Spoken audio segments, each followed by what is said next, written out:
Hello and welcome to another edition of our platform live stream series. My name is Brian Troy. I'm the Senior Director of Product Marketing at ConnectWise, and I am extremely excited today to be joined by my good friend, Mr. Jason Short, our VP of Product Management. Jason, thanks for joining us today on the show. How's it going? Good, Brian. Thanks for having me on today from sunny, cool, windy Colorado. Yeah. So we're kind of on opposite ends of the spectrum. It is sunny in Tampa, Florida, but it's extremely hot and a little bit rainy. So, we can trade places if you want. Just let me know. But I'm really happy to have you. We've had a couple of special guests on this series over the past few months, and I always start out by, trying to get an understanding of, who it is we're talking to. So, in the spirit of having a good time on this webinar series or this live stream series, what do you got going on this weekend, man? What's going on? Anything fun?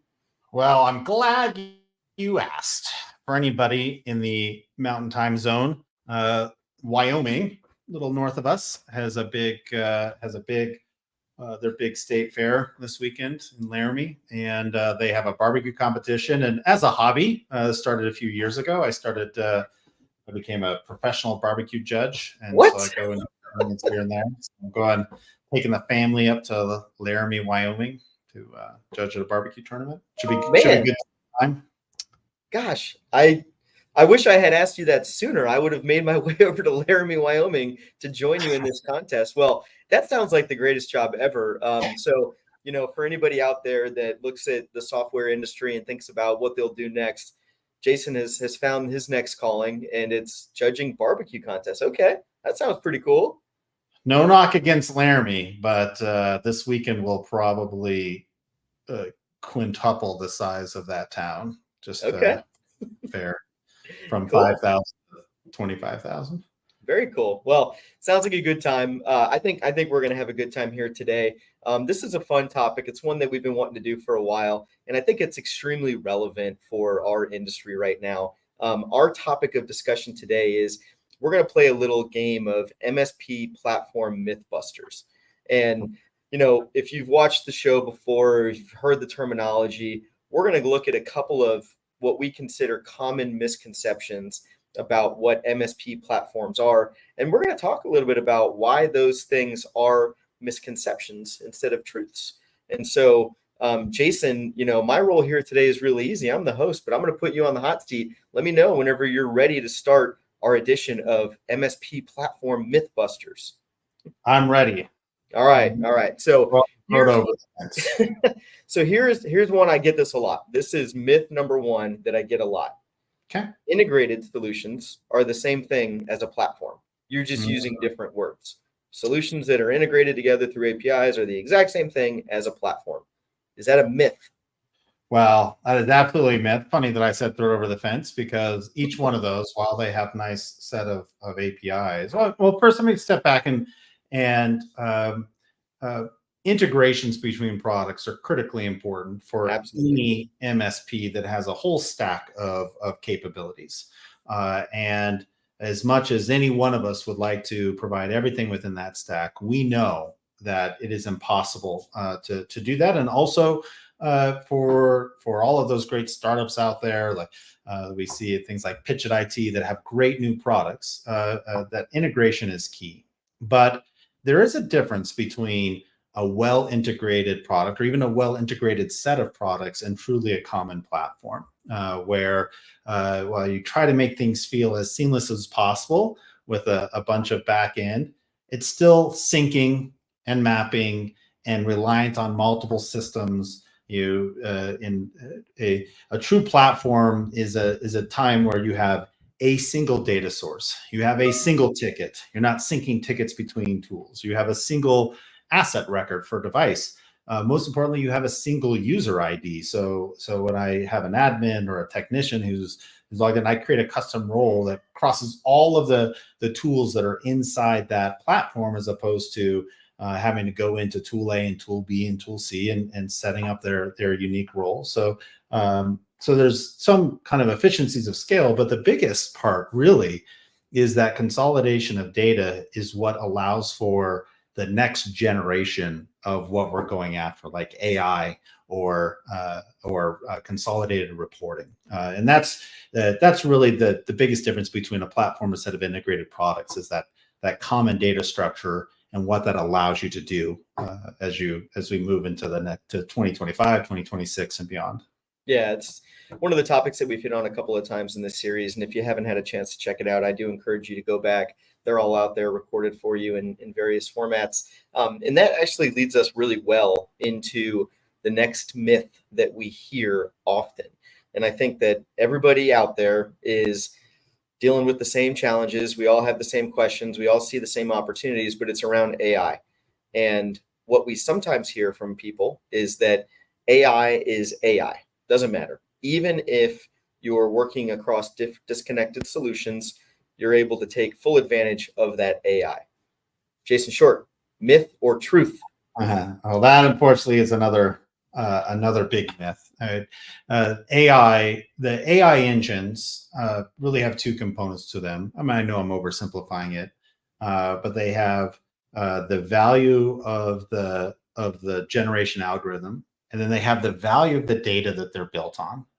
And if you are looking for consolidated type of results, if I want to be able to understand from logs and history that are sitting in my SIM tool or my RMM tool and apply that to some of the prior ticket history that might be sitting in a PSA tool as part of an overall response back to that customer, that client, or hey, I got a quick question, how do I solve things? If that AI is not being trained with each one of those individual data sets, it's problem one. But problem two is when those are individual data sets, as much as we try to put keywords that say this record is the same as this record in this other system, it doesn't have the same context of being a unified data source. And so the part of that platform, a unified data source, means you get a unified set of AI results, which really increases the effectiveness, the accuracy, and the suggestions that come out of a large language model that's running off of a core data source. Yeah. That's really one that, I think every solution provider out there has elements of AI in their business now. And it's one of those areas where everybody's still trying to figure out how to take full advantage of it. And I think that what you hit on with your comment from the first myth and now the second one is that centralized data layer is really important because you see across the whole thing. And it's a trend that we've been seeing out there. So, okay. All right. Keep this party rolling. Number 3, what we've heard from people, and we believe it's a misconception, is that platforms and point solutions will generally produce the same amount of efficiency. If you're really good at using your point solution, you're going to be really good at using your platform, but you're not going to get all those different efficiency gains. Jason Short, myth or truth? Well, I mean, I think, to be frank, there's a little bit of a mixed bag for that one.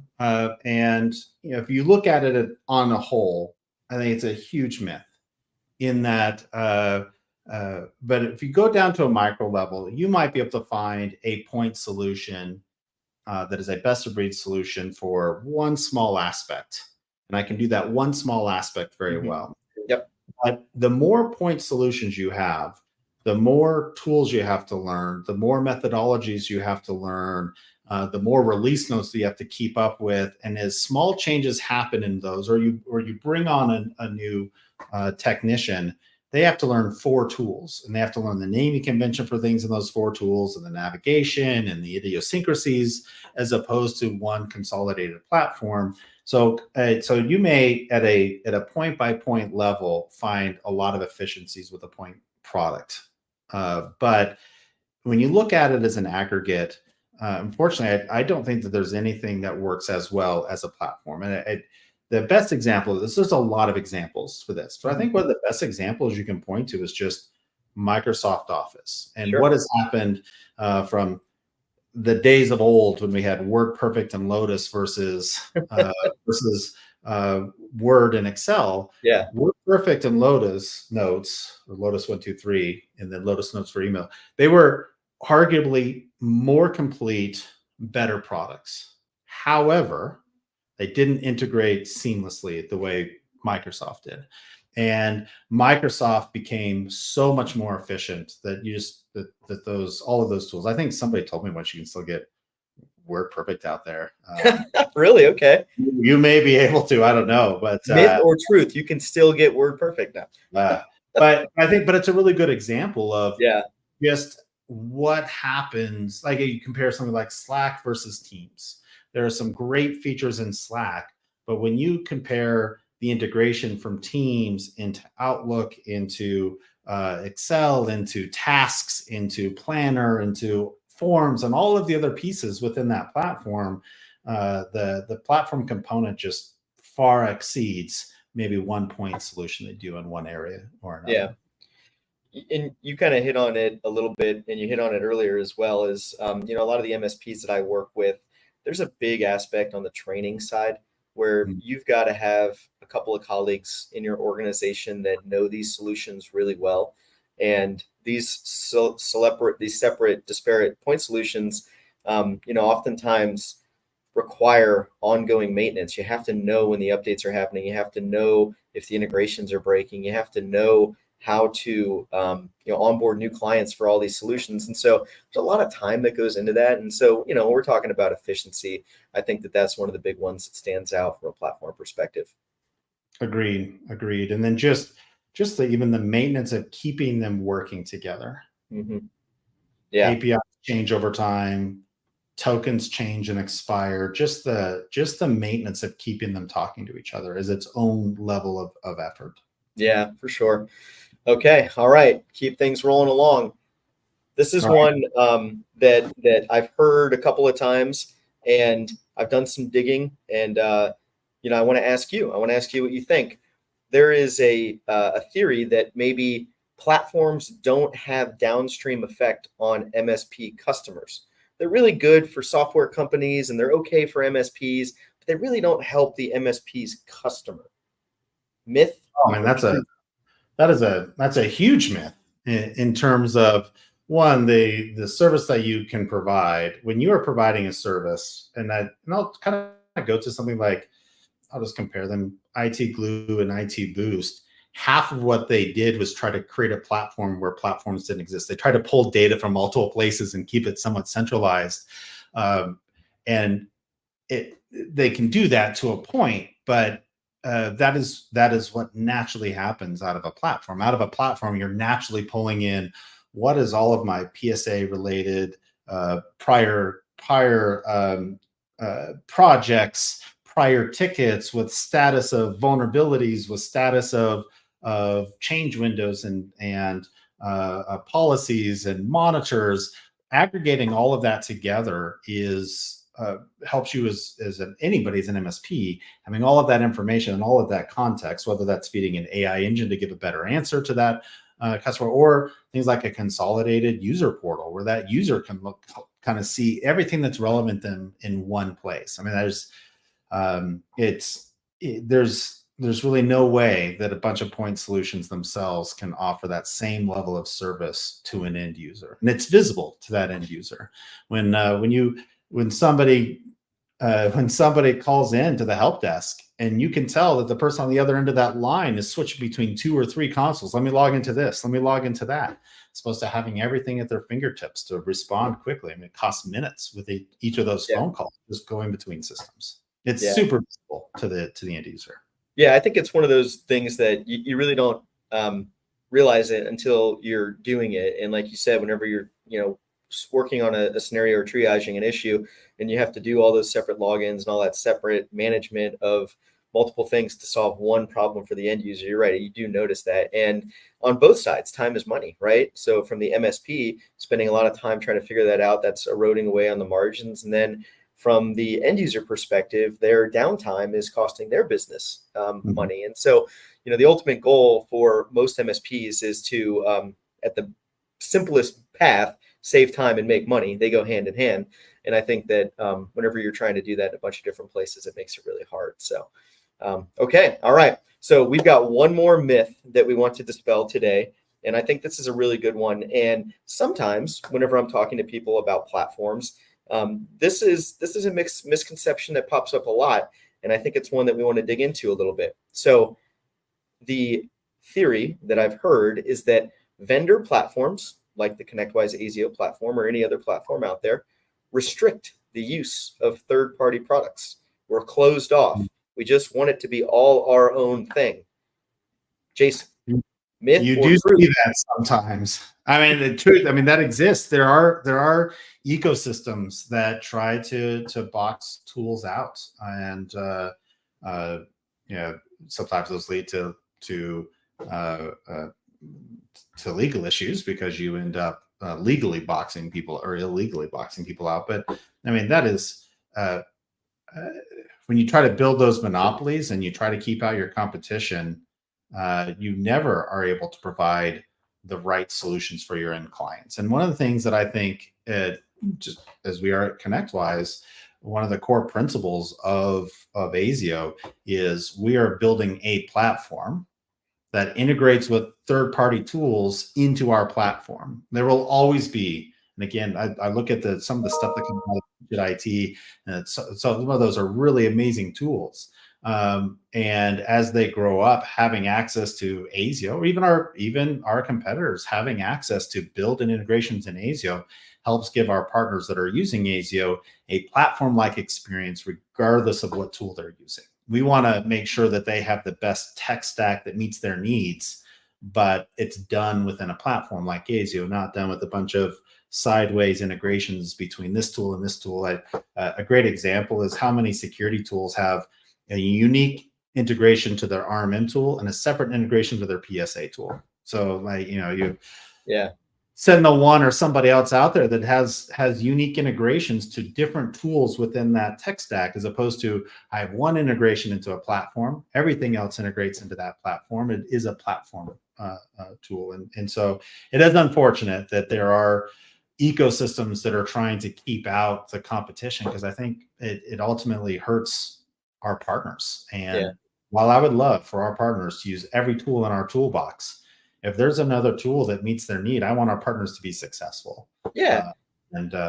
And so we want to make sure that our ecosystem itself is open to that, and that we're creating a platform that is not just for ConnectWise, it's a platform for other security tools, even other RMM or PSA tools.